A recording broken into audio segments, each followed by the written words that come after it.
I'm Steve Moore. I'm the chair of the Illinois chapter of the American Foundation for Suicide Prevention and also the chair of the Illinois Suicide Prevention Alliance and one of the planners for this conference. So today afternoon at least, we are joined by Richard Casper. Mr. Casper is a combat veteran who struggled with PTSD after his tour of duty and has now used his experience to help other veterans use the arts to address their own struggles. And I'm excited about this for two reasons. One, because we get to hear Richard's story, but also it's important for all the healthcare organizations out there to realize that there are organizations like Richard's that are places that you can connect to that can help your patients after they've left you. It's really important to have these little nonprofits like Richard's that are doing just fantastic work. So welcome, Richard. Please proceed. Yeah, thanks so much for having me, Steve, and giving me this platform to share my story. And if you don't mind, I'm going to jump right into it. And what I do is because I have and I'll talk a little bit about this, but I actually have a brain injury from my time in Iraq. And so what I do whenever I speak now, I use slides to tell my story. And so I'm about to share some slides with you. And if you just saw these slides on its own, you'd be really confused. But I use photos of my past to tell the stories that I'm going to be talking with y'all. So let me share my screen real quick. So I hope you all could see this. And so what I do, I really love to talk about this warrior brain to artist brain transition. So my childhood, I grew up in a town in Illinois, small town, Washburn, 1,100 people. So I didn't really have access to the arts and music. And you can't tell by this screen, but I'm 6'5", Marine. Just at the time, when I got out of high school, I was in the Marine Corps. I was riding Harleys. I had cut off shirts. So I'm not the typical artist that you would see. And I wasn't an artist before war. I was more like the guy I am today in high school, and I'm going to walk you through that past. So this is me in high school. I'm the one right in the middle, the big old smile. I was class clown, prom king. It wasn't hard to get prom king since there's only like 22 people in my class. But I was kind of like life of the party. I just loved life. I was optimistic, but this is also the year that 9/11 happened. And so I already knew I wanted to join the military. I have a family of, my dad's one of 11 and every one of them served in the military. None of them in the Marine Corps though. And so when the towers were hit, I was angry. I was confused just like everyone else, but my ultimate goal was to be the first one overseas fighting in this war, to try to make a difference and to just get a sense of fulfillment that I was serving my country. So I joined the Marine Corps right out of high school. So 2 weeks after graduation, all of a sudden I'm at boot camp. So I signed up as infantry thinking that, okay, I'm going to be the first one going overseas. But then a little thing happened, which I count as a blessing now, but at the time I didn't know about. They called me a special tester, and I thought that was like a bad thing. So I'm in boot camp and they come in, they put my name, they read my name off a list. So anybody in the military knows you don't want to have your name on a list in boot camp. And they pulled me aside with a bunch of other Marines, and we went to do some testing. It was like a lot of psychological testing, a lot of apples and oranges. Are you this type of person? Do you talk in your sleep? So we're getting tested throughout this whole process, not understanding why we're getting tested. So we go from like 400 Marines out of the 8 different, I think, battalions that they were choosing from. And now we end up with about 20 of us. And again, this is 2 months later. We don't know why we've been selected for this job. We don't know what this job is. And that's when they tell us, they say, you all have been selected to guard the President of the United States, either at Camp David or White House Communications. And so I was kind of blown away by this, but my mind as a warrior, I was like, well, I want to go to war. I want to go fight with my friends who are all going overseas for that first, like this was 2003 now. So the first push into Fallujah. I had friends who from my SOI class that were going off dying, and now I'm going to get this cushy job. And part of my brain was like fighting. Do I go here? Do I do this for a while, then go overseas? And ultimately, I looked back at my family and I said, you know what? My mom would be really mad if I chose war over this. I can do this for a little bit and then transition to war. And that's exactly what I did. I served up at Camp David for about 14 months. And this is after a few more other schools I had to go to and my clearance to go through before I got there. Had a wonderful time up there, wonderful experience. And it got to the point to where they asked me if I wanted to stay at Camp David. And at this point, I knew I was going to stay in the Marine Corps for 4 years. I'm almost up to 3 years strong. And if I stayed any longer, most likely that would have been my last duty station. but I wanted to do more. I wanted to go overseas. I wanted to feel like I was doing the job I was meant to do. And so I asked them to be relocated, and they sent me to 1st Tank Battalion in 29 Palms, where I went to Iraq in 2006, 2007. But and you'll see in this next photo, I was the same way as I was in high school. This is pre-injuries. So here I am in high school, or I mean, here I am in war. I brought a Santa hat for some reason, and again, being class clown. And so I'm still kind of just I'm taking my job serious, but when I'm back, I'm kind of still life of the party. But not too long after this photo was taken, my buddy, who's my gunner in the truck, was shot and killed beside me. And then I was also my Humvee was blown up 4 separate times, November, and then twice in January, and the last time in February, where they considered me unfit for duty. So I'm only in Iraq for 4 months, and I have all this kind of death and destruction that has happened. So when I transition out of this, this is my whole transition home. These are all I had severe depression, severe isolation, anxiety, survivor guilt. I got to the point to where when I transitioned back in 2006 or 2007, TBI wasn't really a thing. Even PTSD, that was when the VA was just rating everybody 30%, whether they had anything or not. And so I never sought help with the VA, and I transitioned out of the military without getting medically separated, because when I came home from war, I checked out of the Marine Corps and they never had me see a doctor or anything. So I thought I was fine. Besides my constant migraines and my short-term memory, I just thought I was still like my head was buzzing, and maybe it'll go away. But I'm sitting here super pumped about life again. I say I survived war. I'm going to start my transition, a normal life. I'm going to go to college. I'm going to take a few months off first. I took my Harley to Sturgis. I did all the fun things, lived a little, and then I started enrolling in classes at Heartland Community College in Bloomington, Illinois. Said, okay, 2 months, or I'm going to 2 years here, get an associate's degree, study business, and then go to a 4-year college. And the moment I got in there, this is when everything started kicking in. It's like 6 months later, I think I'm still fine, but I had to finally use my brain again. And I got to the point to where I had to do one-on-one speeches with my speech teacher, because I couldn't get up in front of class and talk. And I had no idea why I couldn't get up in front of class. That was the big issue. No idea why. I was starting to get sick before classes. I would legitimately throw up before class if I knew I had to get up and talk. I had this really lack of emotional connection with my fiance at the time. I couldn't just go to a job interview without throwing up. So if killing myself was 0, and being the me before war was 100, I was at a 9. I was sitting at a 9 when I was going to the school, but I still had a ton of optimism left in me that said, you know what, even though from that point, I did go to the VA hospital after I noticed I couldn't go to class and do all these other things. So that's where I got diagnosed with my TBI and my PTSD and everything else. And I said, you know what, even though I can't learn a lot of new technical skills, I'm going to try to survive this and just get any degree I can. And I thought, oh, I'll get an easy degree in art. I was good at doodling. And so I take an art class at the community college. That art class, and I had no idea that this was going to happen, but that art class completely changed my life and saved my life.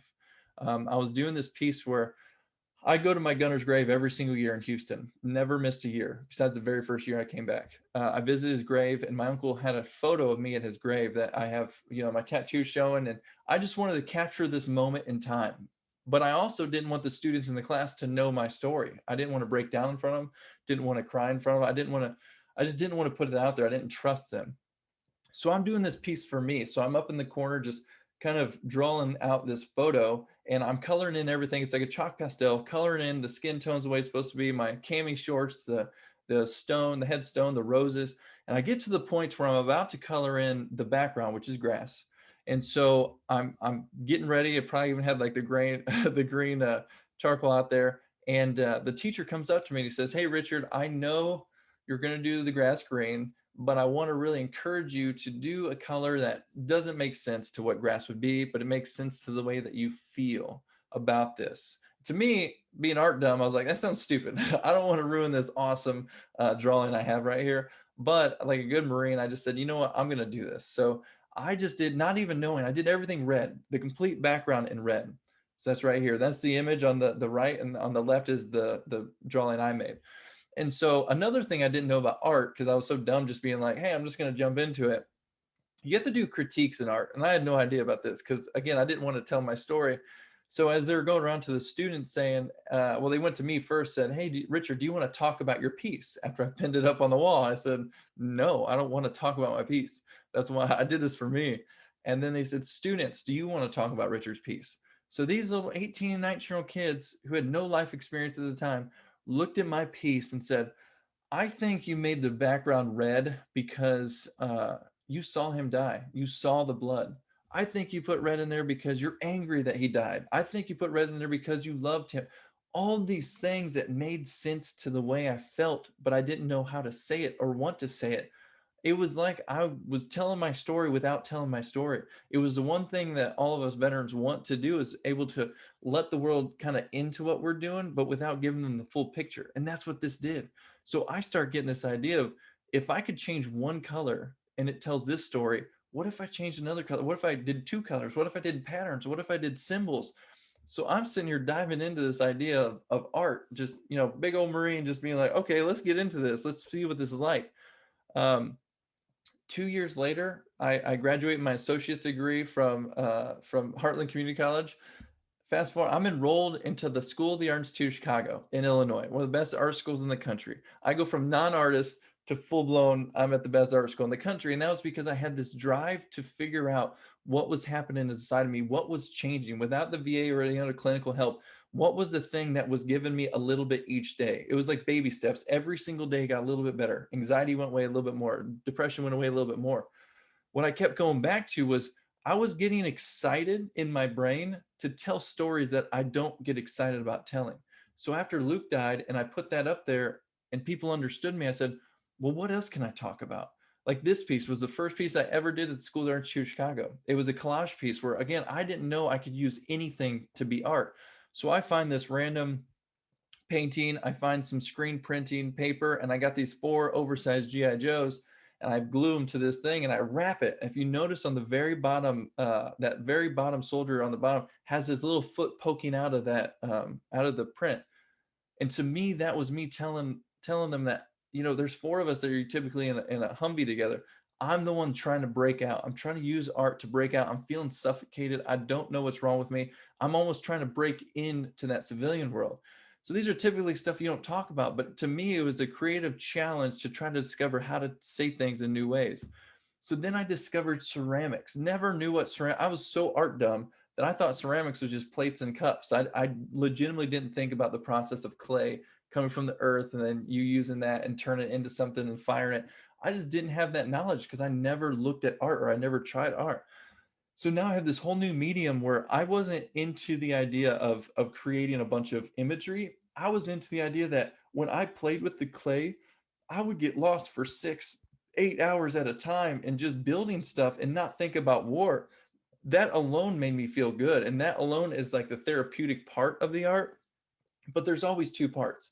You can have a therapy dog, and that's going to help you with all the things that you need him to help you with. But unless you really own how to also help it for yourself and keep getting better, you're always going to need that dog. So with me, the clay was the same thing. The clay was the basis for giving me that therapy so I can move to that next level. That next level for me and for the veterans that we serve is the education. How to actually tell that story in the right way so that civilians and veterans can understand it and who your audience is. So this is my first piece about my brain injury. I used the neck that you see going in and then out is about my brain injury. It's an actual IED that I made, that I moved up and around so I could say, this is the bomb that made me have a brain injury. And most people don't want to talk about it, but here I am in the art world, just like, hey, I want to tell people this piece right here. And I have I usually do keynotes that are hour long that go over legitimately from day one of being an artist to the last one. But I only picked a few for this because of time constraints, but it's super important to see where I was at in my stages. So this is one of the last pieces I made. And it's called Late Admissions. And it's the whole reason I was able to really start Creative Vets. I was thinking about how nobody was really thinking about the veterans who were still serving and dying over in war, because even at this time in 2011, 2012, the military was still dying overseas. And so I made a helmet for each person who died that semester that I was in class. And I put them in row holding up the students that are applying. So this is up in the dean's office, but they had like a little missions folder. And stand. And so they're physically, the helmets of the fallen are physically supporting those who are applying for these schools, saying like, hey, because of them, you're here. So that was my whole mindset. And they loved it so much that when I came back to pitch this idea about the art program, they were all in. But I do have to talk about my music journey real quick too, because that's a whole part of it. So on this whole same line of me discovering how to tell my story through art, I thought, what if I could tell Luke's story, my gunner who was killed? What if I could tell his story without telling it either and getting more people to hear it? So if I could turn it into a song, I could just hand it to someone and walk away.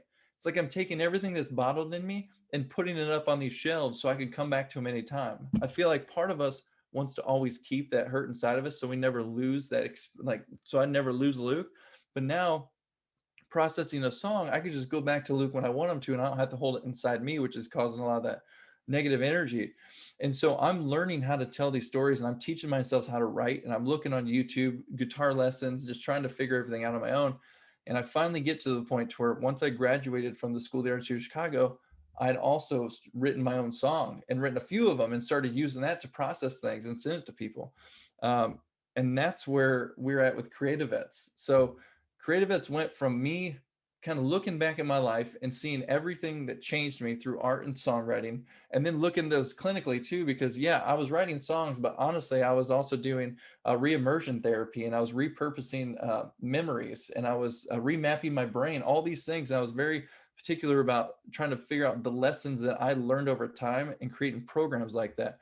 So now, Creative Vets, we offer veterans anywhere in the country. We fly them to Nashville to write backstage at the Grand Ole Opry with #1 or pro songwriters to tell their story. We use cultural competency, so they're partnered with another combat vet to help them tell the story, someone who's been through the program, and they help guide them. They sit in the songwriting session with them to make sure their story's told. Because of COVID, we went to virtual, so we're doing virtual writing sessions, but then we produce that music and we put it out to the world so other veterans could hear this music. In fact, we did a survey on the last song that we released, and 97% of the veterans that heard it said they could relate to the veteran that was in that song, which means all of a sudden we're making them feel like they're less alone out there and that people have the same like-minded experiences as them. We also have a partnership with the Grand Ole Opry. So again, if you can make sure that the veterans' anxieties and depression are outweighed by excitement, you can get them to do anything. So I call it tricking veterans into the arts. So if you could use these top tier schools like the School of the Arts of Chicago, top tier institutions like Grand Ole Opry. We just had a Vietnam veteran come out who's never sought treatment ever in his life. And his daughter reached out and she was like, hey, Dad, you can actually write a song backstage at the Opry. And he did that. But his song had to be about an experience or something he went through. He ended up bringing that song back to his wife. And his daughter said it was the best conversation they had in 40 years, and their marriage has never been stronger. And we've had that with multiple veterans where they say, hey, I can't tell my wife this, but this happened to me in Iraq. This is what I'm suffering with without telling the world. We turn that into a song, and then the first person they text that song to is their wife, because they're so pumped that they have a song that they wrote in Nashville, that they're willing to share it with the world. So it's creating these conversations and helping bridge that gap between the military civilian divide. Our art programs, we enroll veterans into the best art schools in the country, like the School of the Arts of Chicago. We've also done it at Virginia Commonwealth University and University of Southern California. And Creative Vets pays for their tuition, their housing, their food all 3 weeks. They're taught by another veteran, and they live in the dorms by themselves. They're treated like normal students while they're going through this process of telling that story through art. We started during COVID doing Creative Vets Live to make sure that any veteran, right when March hit and everything locked down, at least here in Tennessee, I bought 2 iMacs, one that went to Chicago to our Bridgeport location, one that came here to Nashville, and we streamed with professional songwriters, professional artists, famous collage artists, famous photographers. We stream 2 times a day, every day on Facebook, YouTube, everything, so that we can have interaction with veterans. We have over 4,000 hours watched of our content, just in those from March to July alone.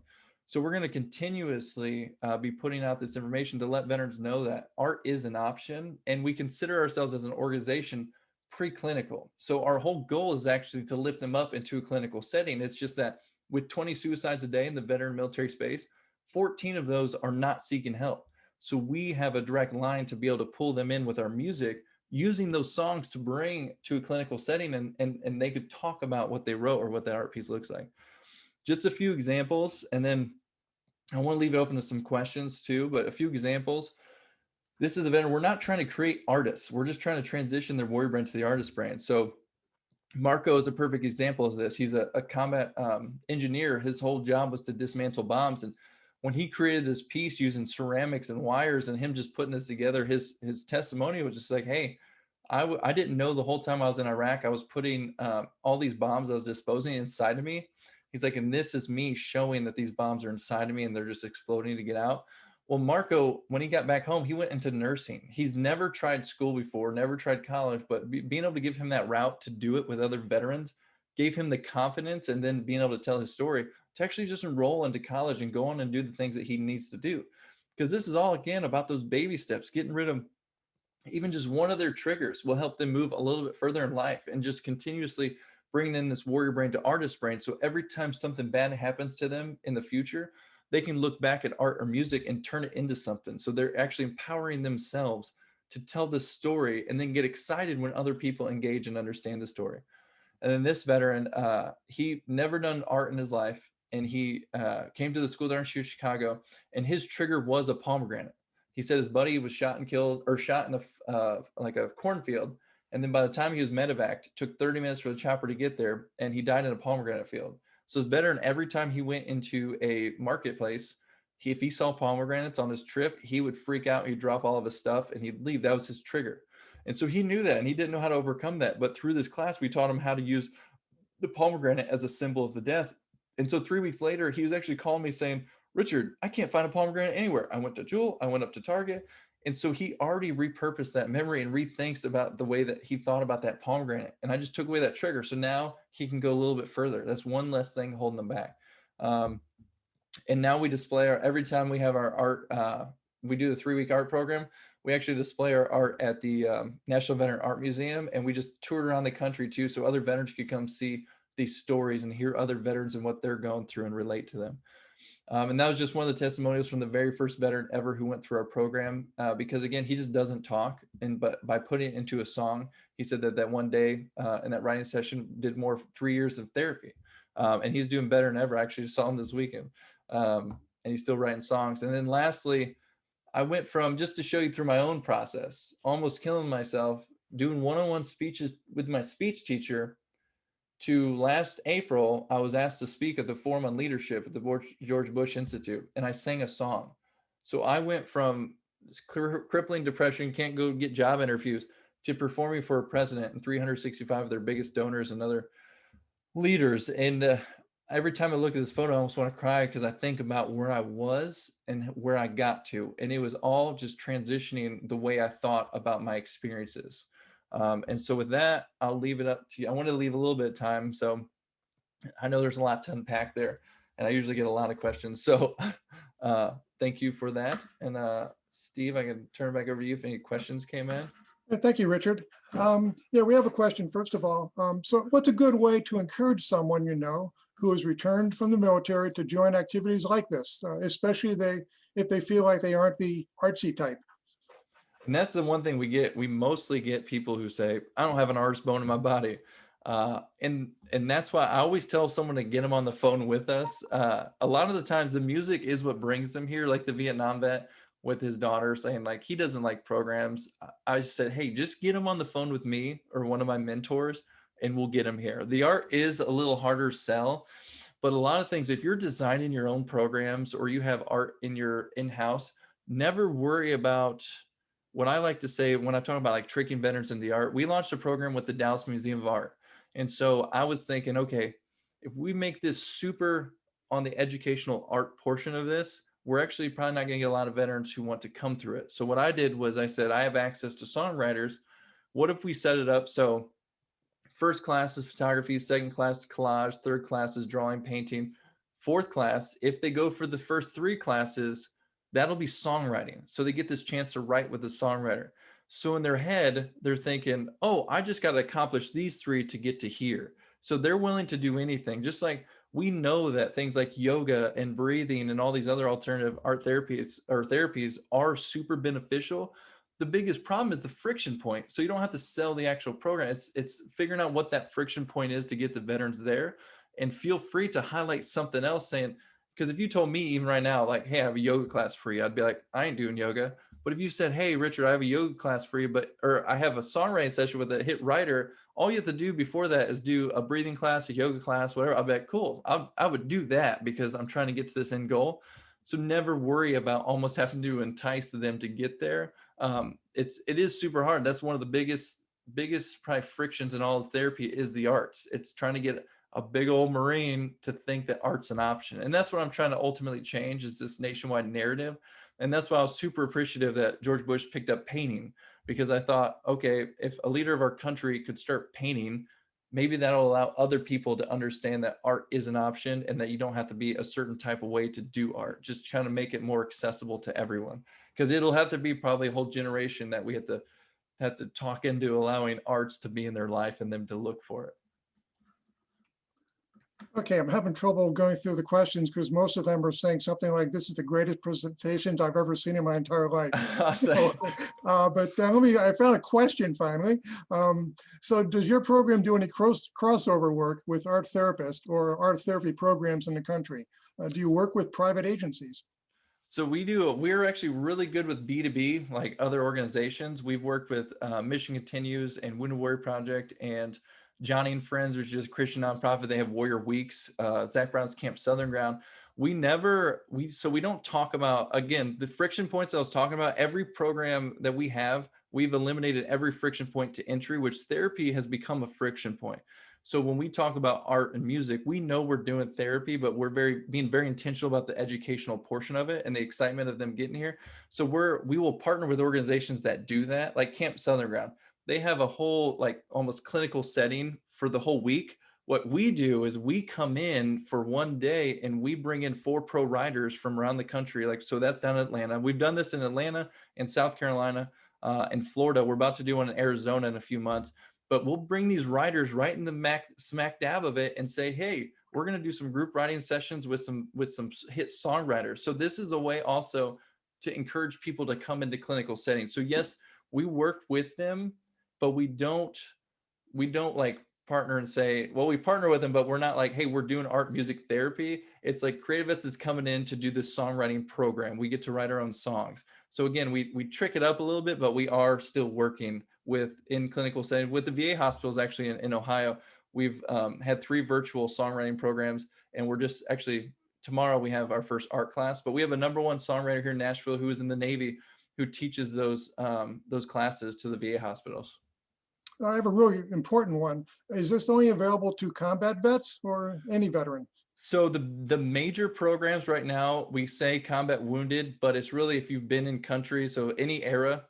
But we have facilities and we have other programs open to all veterans. So when we first started, just like a lot of nonprofits, Mission Continues started with strictly Purple Heart veterans, I think. And so as we grow and with that need comes, we expand. So our Country Music Hall of Fame program, where veterans could just Skype in and learn songwriting through the Country Music Hall of Fame through our curriculum, that's free to any veteran. We have a facility here in Nashville now where people could just walk in off the street and get a songwriting session, a guitar lesson. We could teach art courses. We do have a place at Bridgeport, and we're trying to do what we're doing down here up there, but obviously lockdown has been really hard for Chicago. But we're doing the same thing in Chicago where it's almost you can walk in and get art and music therapy, and we're doing art boxes. So we're doing a ton of stuff. And yeah, our major programs, the SDSC program and the Flying You to Nashville, are right now still combat veterans, but you don't have to be in combat. We had a medic or a cook come through our program, but it was because he was a part of a forward operating base where he was the cook for all these guys who ended up dying. He ended up writing a song called One Less Mouth to Feed, where it says, it's not the job that gets to me, it's that there's one more empty seat and one less mouth to feed. So these are real issues that he's going through. So don't take that combat disabled veteran as like they have to be infantry, because we've helped a lot of different veterans. All right, so this is the last question, unfortunately. We're just running out of time, but just how do people get a veteran in touch with you? Yeah, so I mean, you can honestly, my personal email is just richardcasper@creativevets.org, and I can put that, you can put that in the chat if you want, but info@creativevets.org if you're just looking for information or just sending veterans to us. If you have a specific question, you can reach out to me personally, but if it's a veteran, we can send them through info, or if they go to creativevets.org, they can find some information there too. And then we'd love to try to connect them with some of our programs. But one of the big things is too, right now we do all of our music, well, not all of, we have 12 songs released right now. If you go to iTunes, Amazon, anything, and that's one step further. I know like we're about to run over time, but if you say, Alexa, play music by veterans, it actually plays Creative Vets music. So that's my big vision, is getting in the homes of every veteran in the United States so we could pull them out and get them into clinical help. So I partner with Amazon to say, I want our music to play whenever a veteran's looking for veteran music, because then they'll hear Creative Vets and they'll search us and come through our program. So present our music to the veterans. Just email us at info@creativevets, or go to creativevets.org. And it's one V, so spelled out creative and then TS at the end. And we'd love to help as much as we can. If you're a hospital or anything that wants to partner and have our songwriters come and teach virtual class, or come teach classes or do virtual classes, I'm open to any of those partnerships. Right. Thank you, Richard. I think I can speak on behalf of everybody who watched this. This was just incredible. Thank Thank you you for so everything. Thank you for your service, and thank you for what you're doing now. Oh, thanks for having me. I enjoy telling my story because I hope it helps.